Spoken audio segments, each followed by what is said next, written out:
This is Glass City Humanist, a show about humanism, humanist values, by a humanist. Here is your host, Douglas Berger. Genetics can do good, like develop cures for infectious diseases, and it can be used for evil, like justifying the Holocaust. In this episode, we hear about two humanists, Dr. Anthony Fauci, who helped us out of the COVID pandemic, who retired for government service almost 2 years ago, but still needs a security detail. Then we hear a segment of a lecture given by Adam Rutherford about the dark history of genetics that was used to justify the Holocaust. Glass City Humanist is an outreach project of the secular humanists of Western Lake Erie, building community through compassion and reason for a better tomorrow.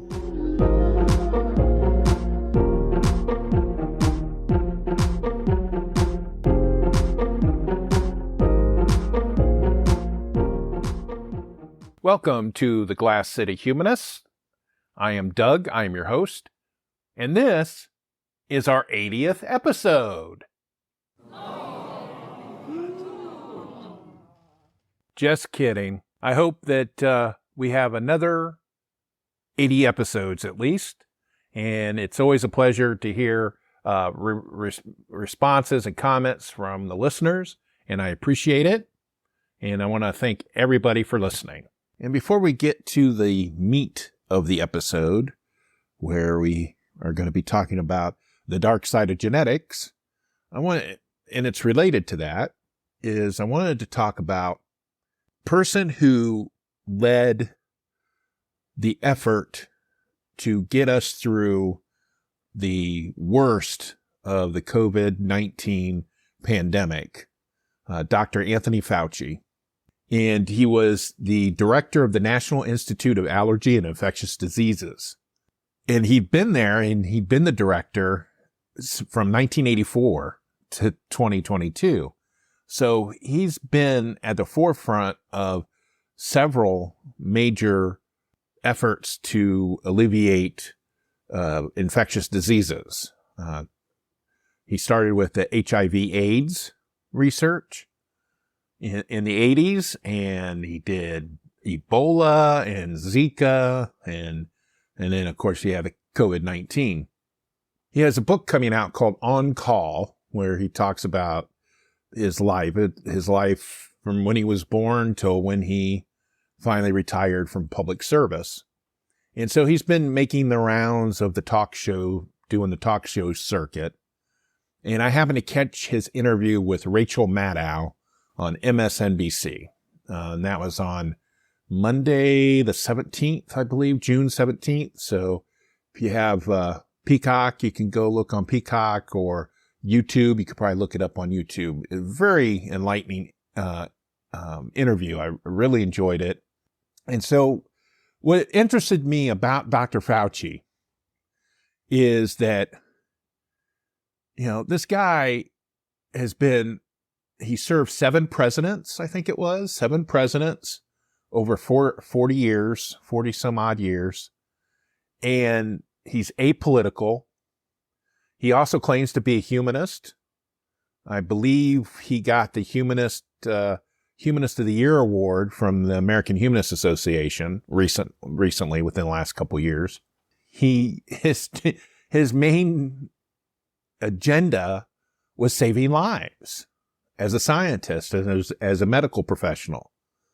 And that's all he's ever done, is tried to save lives. He doesn't play political game. He doesn't like to play political games, but he worked for the federal government. So, you have a lot of that.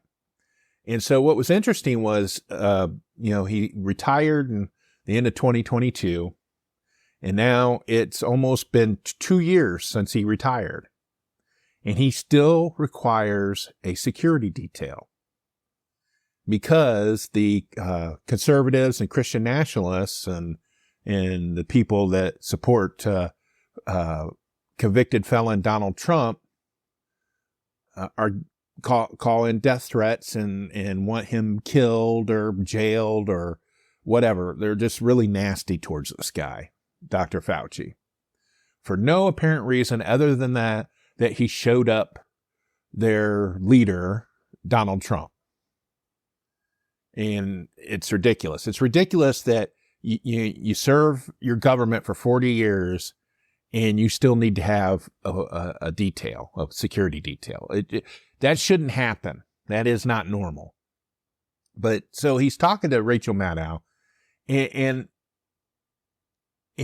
so she explained to him that she was part of the AIDS activist community back in the 80s because many of her friends had come down with HIV and had died from AIDS, and it was very important to her. And she reminded Dr. Fauci, or reminded her viewers, that he was heavily criticized back in the 80s as the federal government was for what was perceived as a lack of response or quick response to the AIDS epidemic. In some cases, they didn't really start working on it until it reached the suburbs, until heterosexual white people started coming down with it. That's when the government really started cranking out the research and trying to get going on it. And so a lot of these right-wing conservative types today have been using these criticisms of Dr. Fauci and his work in the 80s to prove, hey, you're right. This guy's an idiot. He's incompetent. He should be jailed or in some cases meet a violent end, et cetera, et cetera. And so Rachel was talking about that, and Dr. Fauci explained it very succinctly. He said that was a different time. That was a different virus. Totally, he says it's like, I think he said comparing apples and cucumbers or something like that. And then he also explained too that, yes, they weren't good in communicating with the community, the LGBT community, but that he did listen to the activists. And it did open his eyes to the situation. And what it was is the activists were complaining that they weren't being brought into the process, that the government was working on these cures and studying the virus and how it's going to affect, and they weren't really working with the community and bringing them in as a partner. And I remember that time that, these activists were really active, that they would disrupt public events at some point. I remember a group of activists barged in during a live TV broadcast of the CBS Evening News and occupied the set for a few seconds before they cut away to a commercial. And, to bring attention to the plight of the LGBT community. So Dr. Fauci says he did listen, and he thinks it did help guide their work to try to solve that question. And he says, the difference too is that those activists wanted the government to help people and solve the AIDS crisis at the time. And so they were both on the same page. They just had to come to some compromises to work together to try to get it done. And he said, that's different than today, where the criticism is coming from people who don't want to help people, don't want to save lives. They just want to be able to do whatever they want without having to do anything to prevent COVID.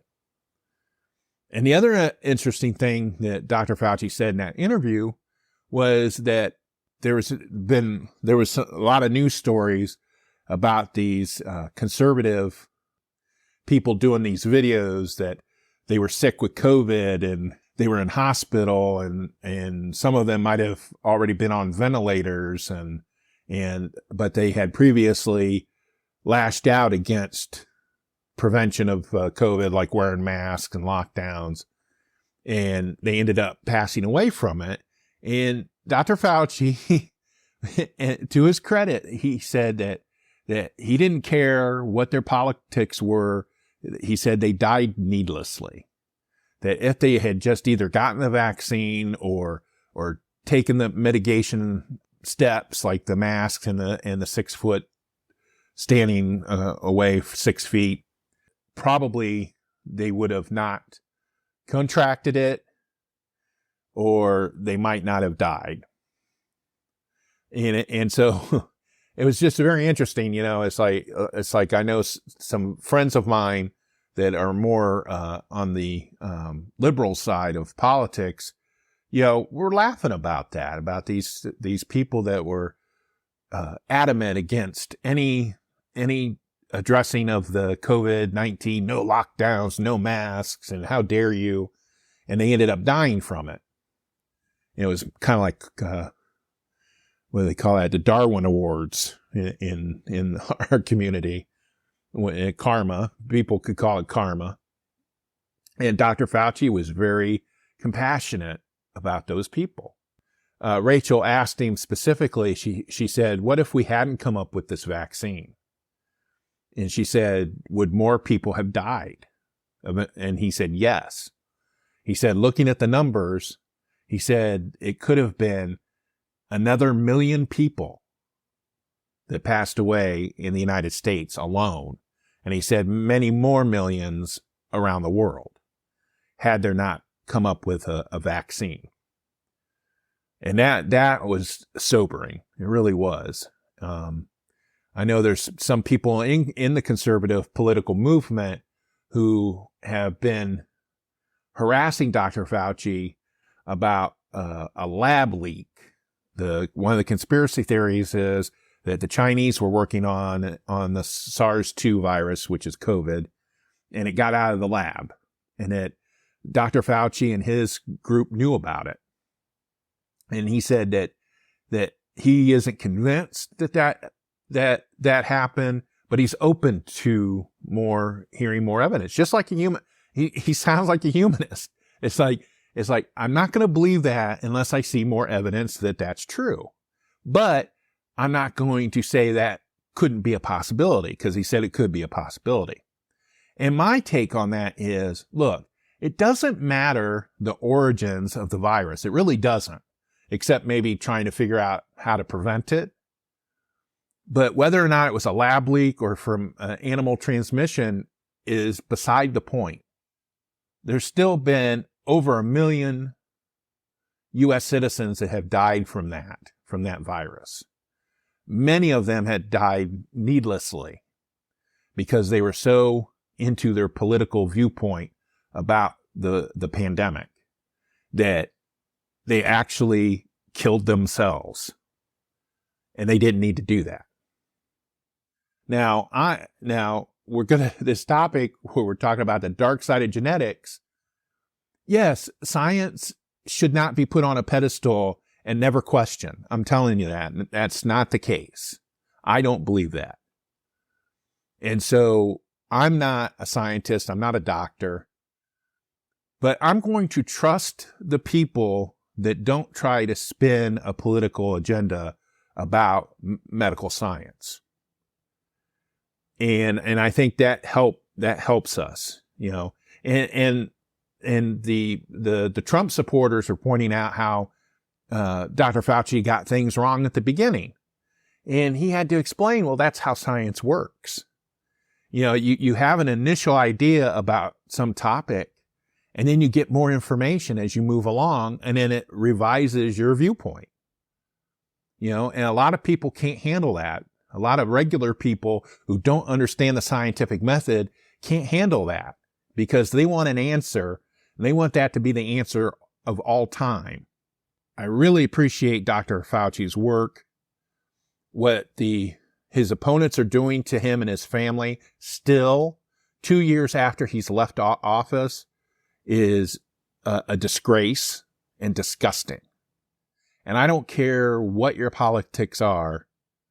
It's like the guy is retired. He's no longer making any decisions. He's not doing anything in the government anymore. He should be left alone to live his retirement as best he sees fit. I recommend getting that book. I plan on getting it soon. On Call by Dr. Anthony Fauci. Hello, this is Douglas, host of the Glass City Humanist, inviting you to listen to selected segments of the Glass City Humanist on Toledo community radio station WAKT 106.1 FM, Tuesdays at 7 p.m. Eastern Time. If you can't listen to us on the radio, you can live stream us on toledoradio.org or visit our On WAKT page on our website, glasscityhumanist.show, for past episodes.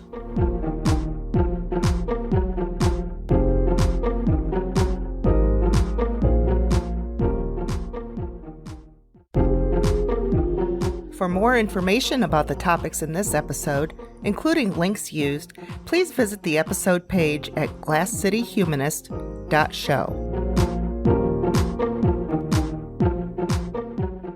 Believe it or not, science hasn't been 100% rainbows and puppy dogs or unicorns or whatever you want to do.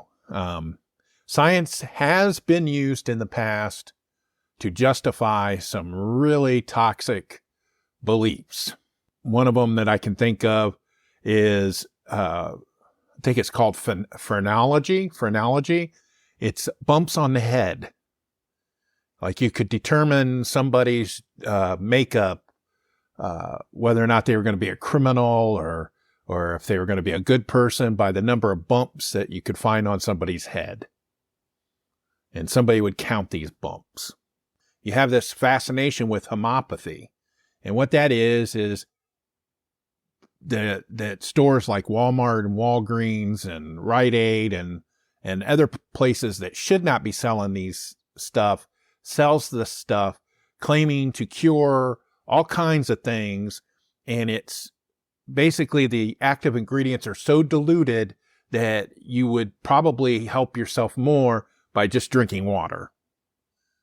You know, so, and you can tell that this product is useless because it'll say that it had these claims have not been gone, you know, the FDA has not approved this item or gone over the claims. So you know that item, you shouldn't be using it. Anyway. Well, one of the darker places that science has gone is in genetics. Genetics is rather not an infant science. It's one of the newer sciences, believe it or not, in that everybody knows Gregor Mendel, the monk who crossbred pea plants and was able to statistically determine what alleles and what other genes would be expressed and how to make a better pea plant. All right. And that was in the 1850s, 1860s. And so genetics really didn't come into force until the early 20th century, after 1900. And the reason why genetics became popular was because of the dark reason that you could use genetics. And what many people used genetics for back then in the field of, it was called eugenics. And what this was is that people had determined that genetics played a part in whether or not you would be determined to be feeble-minded or insane or incompetent. That was another phrase that was thrown out quite liberally, was incompetent. And so they could take a look at your genes and determine whether or not you should have children.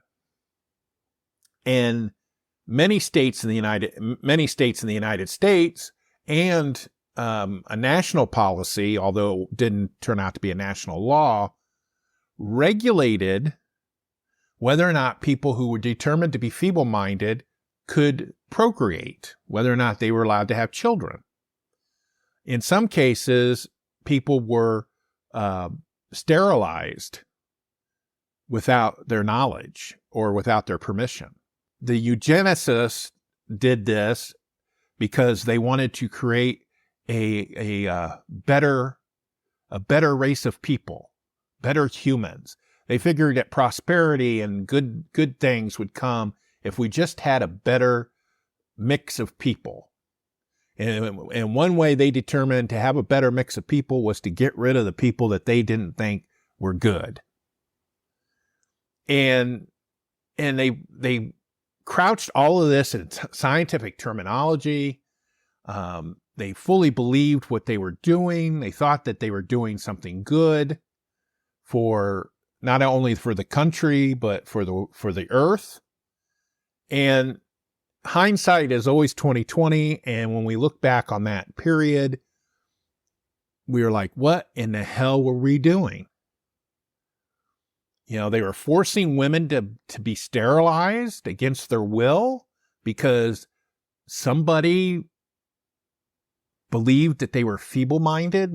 And these determinations, they weren't based really on any science, any known science. You know, it was a bureaucrat in a state office that took a look at somebody's record. Like, if you were a criminal, if you had robbed a bank and you were in prison, they considered you to be feeble-minded, whether or not you were or not. You know, we hear feeble-minded today, and you're thinking that somebody that's not able to make their own decisions. But they used it in a more vague term. It was undesirable, people that were undesirable. And so what I wanted to do today, and how this goes into humanism, is that there was some humanists in the early part of the 20th century that supported eugenics because it was a science, considered a science at the time. And one humanist, famous humanist that really promoted not the bad side of eugenics like sterilizations and things like that, but used eugenics to justify their work was Margaret Sanger, the woman that championed family planning. And the reason why she supported some eugenic thinking was she was saying that these poor children that were born into poor families was just perpetrating poverty. And in order to end this poverty cycle, is to help these women in these poor areas to not have more children and to get them birth control. She still believed that women should make the ultimate decision themselves. That she didn't think that the state should intervene. Like some eugenicists, they wanted the state to intervene, and that's why we had some of those laws.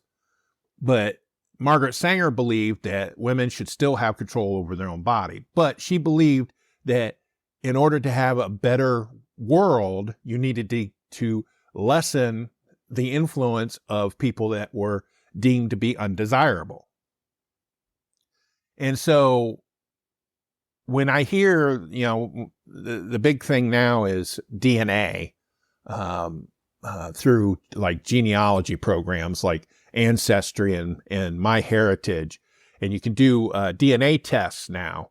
Well, some of these DNA tests, then they give you health reports. You can purchase, if you pay more money, you can get a health report, and it will identify or claims to identify certain DNA parts of your DNA that may cause something to happen later.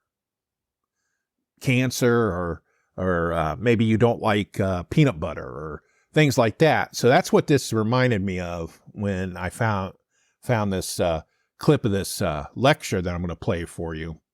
It reminded me of that whole situation where there's some people that are having children that want to pick the child's hair color, their eye color. Maybe they have some attributes, physical attributes or health attributes that they want to select out. And I have a real concern about that because I know about the history of eugenics.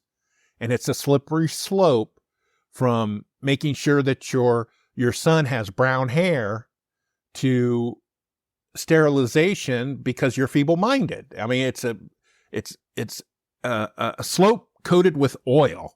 That's how slippery that slope is. So I get concerned. But I stumbled on to this JBS Haldane lecture on the internet the other day, and I wanted to play about a 25-minute clip of it. It's about an hour and a half. You'll find the link. I'll have the link in the show notes. Check out the full lecture because it's very interesting. And it is presented by Adam Rutherford, and it's from 2023. It's titled The Dark History of Genetics. And it's interesting because Dr. Adam Rutherford is a science writer and broadcaster. He studied genetics. He has a degree in genetics. And during his PhD on the developing eye, he was part of a team that identified the first genetic cause of a form of childhood blindness. And he's also participated in regular broadcasts, not so much sciencey stuff, but he's written and presented many award-winning series and programs for the BBC. And he's the author of Creation, which was shortlisted by the Wellcome Trust Prize of Brief History of Everyone Who Ever Lived, The Book of Humans, and the best-selling How to Argue with a Racist. And he's the co-author of Rutherford and Fry's Complete Guide to Absolutely Everything, Abridged. And his latest book is called Control, The Dark History and Troubling Present of Eugenics. And you can get that anywhere. But this lecture took place at the Royal Institution under the auspices of the Genetics Society. And the other interesting point about Dr. Rutherford is since 2022, he has been president of Humanists UK. And that is the British branch of the International Humanists. And that's the group that my group is part of, is the American Humanist Association is also part of that group. And this is the British branch of that group. And so I thought that was pretty interesting. So this is Dr. Adam Rutherford talking about eugenics. And it's very interesting and very important for you to hear. Here is one of my favorite pictures from the history of science. Who's that? Mendel, Gregor Mendel, the founder of genetics, really. Described as Austrian, the Moravian. He wasn't a monk, he was a friar. They are different, I sort of don't care. Gregor Mendel, the Moravian friar, there he is holding what type of plant? No, a petunia. I don't know why he's holding a petunia. A pea is a very reasonable answer to that question, but it's a petunia. We often see this picture of him that is framed out, but I just really like showing the rest of his literal brothers here because I think they're just having a really stylish time. And this guy looks what's this guy doing? Don't know. Check me out. And I don't know, he's kind of scary. So Mendel does his amazing work, what I think is probably one of the greatest experiments in the history of science in the 1850s and 60s, where he breeds together 29,000 pea plants. And with that, statistical patterns emerge that demonstrate that characteristics are passed in discrete packages and predictable statistical formations from generation to generation. You know from school, it's peas being wrinkly or smooth, or leaves, petals being purple or white, and they don't blend, they come out in discrete phenotypes. And these are the foundational principles of inheritance, units of inheritance which become characterized in 1900 as genes, right? Foundations of genetics. The work is written in German and it's translated into English in 1900 and then becomes part of the pantheon of 20th century biology, a sort of founding part of it. There's nothing wrong with this, and Mendel is exonerated. He's not a bad guy, as far as I'm aware. So he gets a full pass from me on this.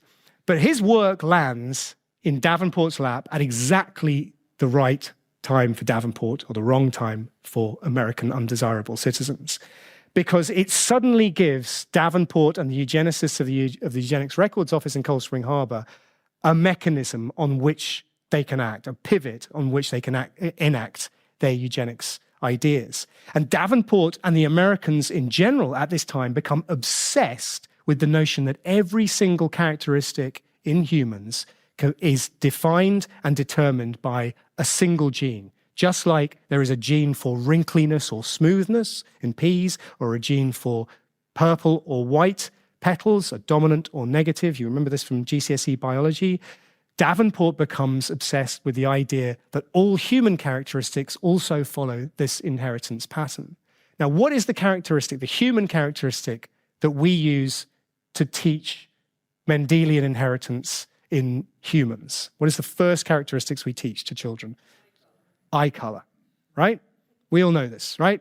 There is a gene that's, or an allele more accurately, that encodes blue eyes, and it's recessive to brown eyes. So you draw a little Punnett square table out and you put big B, little b, big B, little b, big B, big B, big B, little b, you know, right? Who was the person who published and described this work first? It was Charles Davenport in 1907, The Heredity of Eye Color in Man.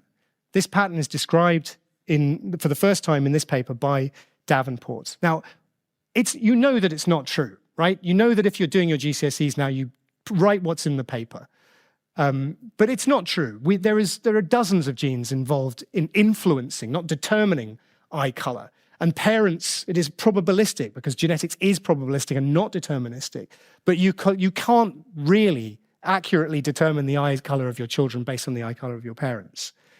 And further than that, eye color is not a binary thing. There aren't blue eyes and brown eyes. They have different eye patterns in the same eye. Some people have heterochromia, where they have different eye color in both eyes. So it's probabilistic, and you can make predictions about what eye color will be based on the genotype, but they are predictions. They are not deterministic patterns.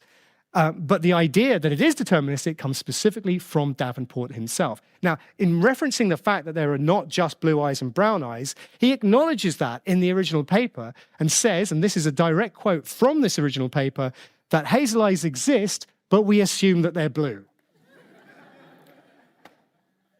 I don't really know what to do with that. What is the second human characteristic that we use to describe human traits that are dominant or negative? Not tongue rolling is a good one. What? Oh, so all the geneticists are out here. So earlobes is one, that comes later. Not tongue rolling, that's also not no. Oh, come on, I was going to do hair color. Come on, ginger hairedness. So MC1R is a gene that recessive alleles for which are responsible for red-hairedness. Now, this also comes from Davenport, published in 1909, where he describes the inheritance pattern of ginger hairedness. This is a caption from a joke report from, I don't know if you can see it, red hair is created by an endangered gene. These babies are cowering because genetics is coming to get them. Now, Davenport didn't have molecular genetics or large-scale GWASs to aid him in this. But in the most recent assessment of hair color from the UK Biobank, one of the great data sets for genetics, what was published about, I think it was 2018, showed that more than 75% of people who have two alleles that supposedly encode ginger hair do not have ginger hair. We don't really know how hair color and eye color work. And these are the most obvious and easiest examples of Mendelian inheritance in humans. They are the basis of how we teach genetics to school children. And yet, both of them come directly from the father of American eugenics, with the specific intention of demonstrating that Mendelian inheritance in man, in humans, but he said in man, was something on which we could act, on which we could breed people so that they had traits that were more desirable and breed out people who had traits which were undesirable. He also did work that demonstrated, as far as he was concerned, that sexual proclivity was also Mendelian and monogenic and deterministic, so based on working with sex workers, prostitutes, and also that seafaringness ran in families in a Mendelian way. He was the first person to publish the Mendelian pattern of inheritance for Huntington's disease, and he actually got the mechanism or the inheritance pattern for this correct. It is autosomal dominant. Woody Guthrie there died of Huntington's. But in the abstract for this paper, he attributes the origin of Huntington's to 3 immigrant brothers from 100 years, which we don't know whether they existed or not, but it's quite clearly associated with the politics of the time where eugenics is considered a facet of immigration. I've still got 10 slides to go. All right, thanks, mate. I don't know who you are, but I like you. Now, contemporary research on this is really important. And this is I think this is the most important reason why we need to know this and why we need to study this. And it is based around the idea that over the short history of genetics, we have moved from this Mendelian one-to-one relationship between monogenic deterministic thinking to a complex multifactorial idea that many genes interacting with the environment and epigenetic factors is the whole symphony of what becomes the phenotype and the behaviors of individuals. So this is the trajectory of genetics over the course of 100 years. But we continue to teach Mendel first. We continue to teach eye color and hair color, and that genes are these discrete factors which are inherited in these very clear inheritance patterns, which is basically not true. Now, research has begun to emerge in the last 5 years where class cohorts in America and a small study based in Leeds has actually tested what the outcome of teaching this type of biology, this type of genetics to school-age children. And what they found, this is work by Brian Donovan, the paper is Carver et al., 2017. The work shows that if you take one cohort and you teach them the traditional way, which starts with Mendel and goes on to complexity and diseases later, and you take another cohort and you teach them complexity and diseases first, but the total amount of content is the same, that you end up with cohorts where the first one, where you teach Mendelian inheritance first, end up with a much more racialized, essentialized view of genetics than the second. Now, these are preliminary studies. I don't have reason to doubt them, but we need to do more research into this. But if they hold up over the next few years, then basically, not only have we been teaching genetics wrong for a century, but we've been offering a disservice to the genetics community by teaching a version of genetics which is not only wrong, but it reinforces ideas of racial essentialism, which have been outmoded for decades. So we are offering not just a disservice to biology students and to genetics, and also to Mendel, who pointed out in his original paper that those flowers and those plants were not wild type. They were already bred so that those characteristics were being expressed in a controlled background.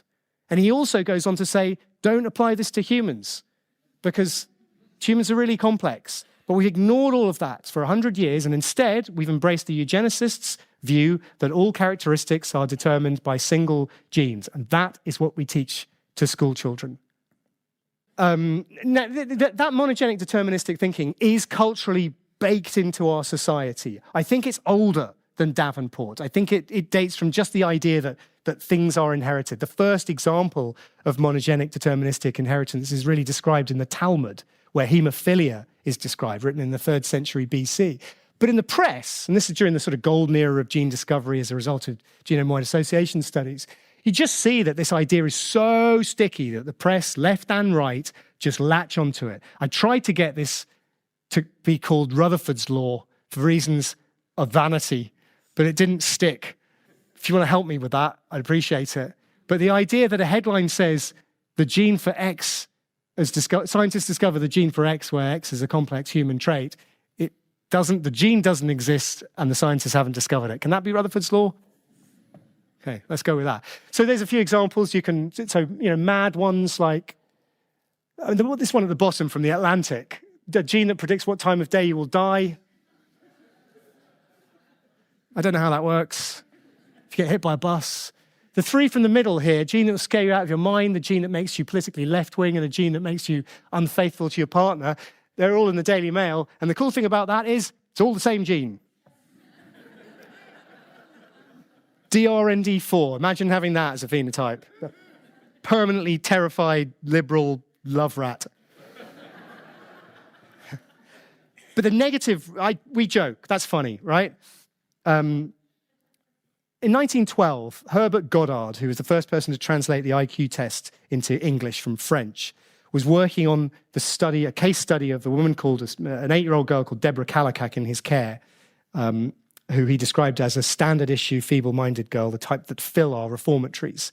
And he decided to try and understand why she was feeble-minded, where this came from. And he did this by plotting out her family tree. And he tracked back 8 or 9 generations and discovered that she was the progeny of a returning Revolutionary War hero called Martin Kallikak, who on the way back from the Revolutionary War stopped off in a bar, a tavern, and impregnated what he described as an attractive but feeble-minded barmaid, unnamed. And then he went home to his Quakeress, upstanding, fine wife and had a large family. But the attractive but feeble-minded barmaid also had a family. And Deborah Kallikak was the last, the terminal branch in that family, which was replete with miscreants, criminals, and people with developmental disorders. Whereas the family that he had with his legitimate Quakeress wife was filled with lawyers and doctors and scientists and bankers. And this became, I think, the founding myth of American eugenics. This becomes textbook for many, many years. The book itself, which is called The Kallikak Family, A Study in Feeble-Mindedness, published in 1912, goes on to become a bestseller. But as late as 1955, it's in textbooks, undergraduate textbooks, where you can see there's the cartoon, married a worthy Quakeress, dallied with a feeble-minded tavern girl on the left-hand side. She has 10 children, one of whom is known as Old Horror, but on the other side, 7 upright, worthy children. Now, hold that thought for a second, because we're going to switch to England in 1912, which, again, a pivotal year in the history of these types of ideas, because it is the incidence of the first Eugenics International Conference held at a site down, which is now Imperial College. And this is the brochure from it. It's a fantastic abstract, and for the scientists in the audience, it describes talks, some of which are lantern-lit slideshows. There will be a bell rung with 3 minutes to go, and again with 30 seconds to go. Sorry, Jonathan. And it also describes places where you can get sandwiches around the back as well. Now, there's an official write-up for it, but it's not verbatim. I want to show you some of the cast list of the people there to show you quite how influential this type of thinking is at this time. Read them for yourselves, but you've got Darwin's there. You've got David Starr Jordan, the founder of Stanford University there. Bateson, founder of the Genetics Society, us. Headmaster at Eton. Arthur Balfour, former Prime Minister. Balfour goes on at the dinner, he gives the plenary keynote speech at the dinner, goes on to award the first professorship in genetics on Earth, the Balfour Chair, which still exists to this day and is held by Anne Ferguson Smith, who I must stress is not a eugenicist. But the first is given to Reginald Punnett at Cambridge, of the Punnett Square, the thing that you draw out your eye colour. And I have to confess that I was in my mid-30s when I discovered that Reginald Punnett designed that. I thought it was named after strawberry boxes. I blame my educators at UCL. But Reginald Punnett talks at this conference and he says something which, when you read the notes, you think, God, thank God he said that, so he says, I don't think we've got enough knowledge about the inheritance patterns of most human conditions to warrant eugenic intervention. And I read that for the first time a few years ago and went, finally, someone saying it. And it goes, comma, apart from feeble-mindedness, which is monogenic and deterministic and should be acted on immediately. I don't know whether he read the Goddard book on the Kallikaks, but it was published the same year, and we do know that Goddard had a stand. He wasn't present, but he had a stand at that conference. Now, again, they were men of their time. Fatuous argument. They were fatuous arguments, and there were fatuous arguments there, because here we have arch-eugenicist Pearson pointing out that the American model of monogenic deterministic thinking for this is not accurate, and it should be dismissed. It's not that he wants it to be dismissed because he opposes eugenics. He wants it to be dismissed because he doesn't think the data is up to it. So, swings and roundabouts. He published 3 papers over the course of 10 years saying that the American model was bad. Thomas Hunt Morgan, another founding father of genetics, also points out that these are not just genetically inherited conditions, but they are communicated rather than inherited. Communicated here meaning non-biologically inherited, but socially and culturally mediated. But you know what? None of it matters, because the Kallikak study was a fraud. The barmaid never existed. She had been made up. The Kallikak family was an entirely different family, unrelated to Martin Kallikak himself. So this whole founding myth of American eugenics was actually based on a complete fraudulent story. Its impact is, well, we will see its impact, because for the last 2 minutes, I will cover Nazi Germany. This is Alfred Ploetz.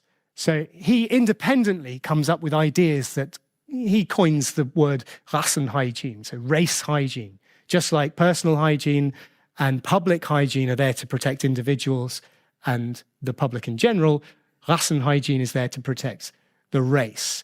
He traveled as a socialist thinker to Iowa to work on a communal farm, but was so appalled at what he described as the low quality of the people there that he came back and committed the rest of his life to promoting ideas of eugenics in Germany, first Second Reich, then into Weimar years, and then into the Third Reich itself. Now, many books and many studies, there's a whole body of literature on the rise of eugenic and race hygiene thinking as part of the cornerstone of the Third Reich and the Holocaust itself. But broadly, these ideas develop over the 1910s and into the 1920s. Nordic purity is a key idea here. 1920, Lebensunwerte Lebens is introduced in a textbook, lives unworthy of life. And one of the first laws passed by Hitler after he takes the German chancellorship in February 1933 is the law for the prevention of hereditarily diseased offspring. The thing that most people don't know, and I develop in other work and in other talks, is that almost all of the scientific, financial, and legal foundations for Hitler's eugenics policies, his race hygiene policies, were derived specifically from the Eugenics Records Office in Cold Spring Harbor. That the Rockefeller Foundation funded them. The template laws were drawn from the ERO, the Eugenics Records Office, and they were inspired by Charles Davenport, who was out in Berlin during the 1930s. Now, the Germans were very good propagandists, and part of the motivation for Hitler going to war was to enact eugenics policies, which is why they were backdated in November 1939 to the 1st of September, when the invasion had happened. And cinema was a big part of the propaganda machine in Germany. 1935, 7 short films, 15-minute films were published to run as B-roll in front of the major films in the cinemas in order to promote the racial hygiene ideas that were being enacted by the Nazi regime. And one of them was called Das Erbe, which means the inheritance, roughly. And in this, a young female researcher is observing 2 stag beetles rutting, lecking, fighting. And she doesn't know what they're doing. So she asks her supervisor, who sits her down in front of a film and shows her examples of the Darwinian struggle for existence. And it includes stags fighting with each other. It includes cats hunting birds and dogs that have been bred specifically to be pedigrees for specific hunting and purposes. And she gets it halfway through. She bursts out laughing and says, "I get it. Nature has its own racist policies as well." Just after that, the film cuts to the voiceover where they use the Kallikak data, the Kallikak family tree, to demonstrate that feeble-mindedness runs in families, and therefore this is a justification for the slaughtering of, initially from 1935 onwards, babies and children under the age of 5 who are deemed unworthy. So you've got this direct lineage that starts earlier than 1912, but the fraudulent data that comes from Goddard, that is based on this monogenic deterministic thinking, which is propagated by Davenport, which comes from Mendel, from all of these ideological ideas, starts there and it ends in the Holocaust. 2 more slides. This is the Haldane lecture. Haldane wrote this book in 1938, Heredity in Politics. Now, Haldane gets a good pass from us because he was a terrific writer, and he was a funny writer as well. And in this book, he disassembles the eugenic policies of the Nazis and the Americans. And he says that on the first page. "I don't believe our present knowledge of human heredity justifies such steps." He was a left-wing thinker, and I think we give him a big pass for that. But he wasn't really a left-wing thinker at all. He was a revolutionary communist. He was a Stalinist, in fact, a Soviet who supported Stalin's policies well into the 1950s, by which stage we knew Stalin was a bad guy.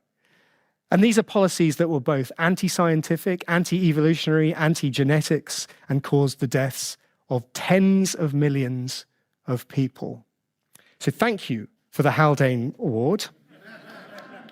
And I'll leave you with someone who is much, much easier to forgive. Thank you very much.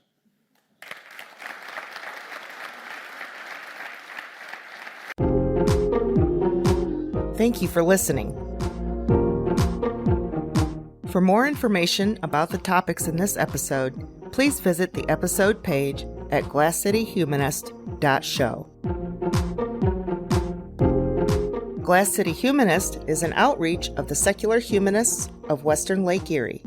Sholey can be reached at humanistswle.org. Glass City Humanist is hosted, written, and produced by Douglas Berger, and he's solely responsible for the content. Our theme music is Glass City Jam, composed using the Amplify Studio. See you next time.